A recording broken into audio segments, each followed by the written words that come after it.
اللہ تعالیٰ نے کہا ظاہر میں جو گناہ کرتے ہو اسے بھی ترک کر دو اور باطن میں جو گناہ کرتے ہو اسے بھی ترک کر دو۔ باطن کو یوں سمجھیے کہ اگر کسی کا دل غلیظ ہے، ناپاک ہے، سازش اور ان کی سوچ بری ہے تو کوئی دوسرا انسان نہیں سمجھ سکتا ہے۔ میں کیا سوچ رہا ہوں، آپ کیا سوچ رہے ہیں، کوئی تیسرا انسان نہیں سمجھ سکتا ہے اس کو۔ اگر کسی کے خیالات گندے ہیں، کسی کے خیالات غلیظ ہے، کوئی برا سوچتا ہے تو اس بری سوچ کو پروردگار کے علاوہ دنیا کا کوئی انسان نہیں سمجھ سکتا ہے۔ تو اللہ تعالیٰ نے کہا ضرور ظاہر الاسم و باطنہ، اس گناہ کو بھی چھوڑ دو جو ظاہر میں کرتے ہو اور اس گناہ کو بھی چھوڑ دو جو باطن میں کرتے ہو۔ اور جانتے ہیں گناہ کی لت اگر کسی کو لگ جائے، مفسر قرآن فرماتے ہیں کہ اگر کسی کو کسی چیز کی عادت پڑ جائے تو اگر شروعاتی دور ہو تو اسے جلدی چھوڑا جا سکتا ہے، اور اگر لت لگ گئی اور جڑ پکڑ گئی تو اس کا چھوڑنا بڑا مشکل ہوتا ہے، بڑا مشکل ہوتا ہے۔ ہم کو، آپ کو، سب کو سابقہ پڑتا ہوگا، کوئی پان کا اگر عادی ہے تو اگر جڑ پکڑ گئی ہے تو پان کے بغیر اسے چین نہیں ملے گا۔ تمباکو کا کوئی عادی ہے تو تمباکو کے بغیر اسے نیند نہیں آئے گی، کھانا ہضم نہیں ہوگا۔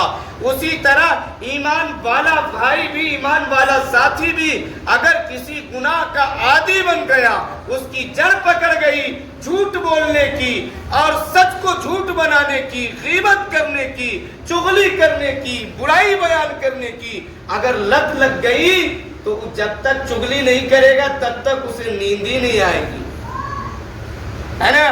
تو اللہ تعالیٰ نے کہا کہ شروعاتی دور میں تم اگر گناہ کے عادی بنے اور فوراً توبہ کر لو تو رب کریم اس جڑ کو ختم کر دیتے ہیں۔ اور پھر گناہ کا احساس ہونا، دل میں احساس کا پیدا ہونا، یہ ایمان کا زندہ ہونے کی علامت ہے۔ اگر کوئی انسان گناہ پہ گناہ کرتا ہے، جھوٹ پہ جھوٹ بولتا ہے، الزام پہ الزام لگاتا ہے اور نہ جانے کتنی برائیوں میں ملوث ہے، خواہ وہ جھوٹ ہو، شراب نوشی ہو، عیاری ہو، مکاری ہو، زناکاری ہو، ڈھیر ساری برائیوں کا پتلا ہے۔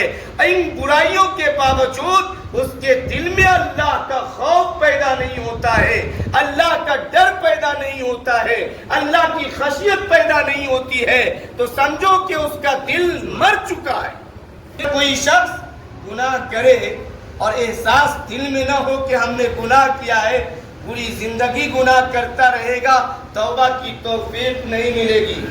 اچھی طرح سمجھیے، ہم نے آپ میں کوئی شخص ہمیشہ بیمار رہتا ہے، اسے فیور ہے، بخار ہے، اب جا کے آپ ہم میں سے کوئی ساتھی کہے کہ بھائی آپ کو تو فیور ہے، آپ نے ڈاکٹر کو دکھایا کیوں نہیں؟ کہا بھائی مجھے کوئی بخار نہیں ہے، مجھے کوئی فیور نہیں ہے، تمہیں غلط فہمی ہے۔ پھر دوسرا ساتھی آیا، کہا بھائی تم کو تو 102 ڈگری بخار ہے، تم نے ڈاکٹر کو کیوں نہیں دکھایا؟ اب یہ کہتا بھائی مجھے بخار ہے ہی نہیں۔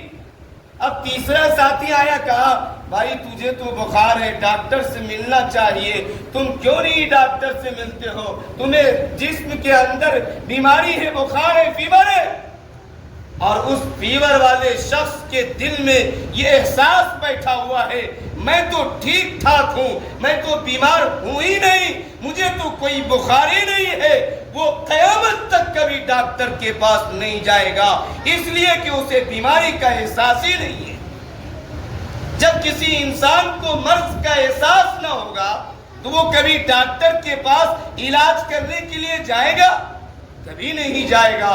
اسی طرح اگر کسی ایمان والے کے دل میں اللہ کا خوف نہیں ہوگا، اللہ کا ڈر نہیں ہوگا، اللہ کی خشیت نہیں ہوگی، وہ گناہ پہ گناہ کرتا جائے گا، کبھی نادم نہیں ہوگا، تو کبھی رب کریم توبہ کی توفیق نہیں دے گا۔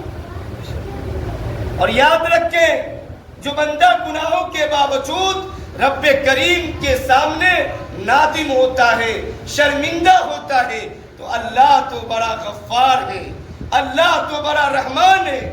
اللہ ڈھیر سارے گناہوں کے باوجود اللہ معاف فرما دیتے۔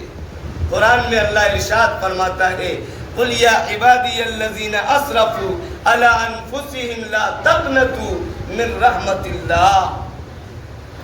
اللہ تعالیٰ کہتے ہیں کہ اے محبوب کبریا محمد الرسول اللہ صلی اللہ علیہ وسلم، آپ اپنے بندوں سے کہہ دیجئے، میرے بندوں سے کہہ دیجئے کہ انہوں نے اپنی جانوں کے اوپر جو ظلم کیا ہے، گناہوں کا بازار گرم کیا ہے، وہ نہ گھبرائیں میری رحمت سے۔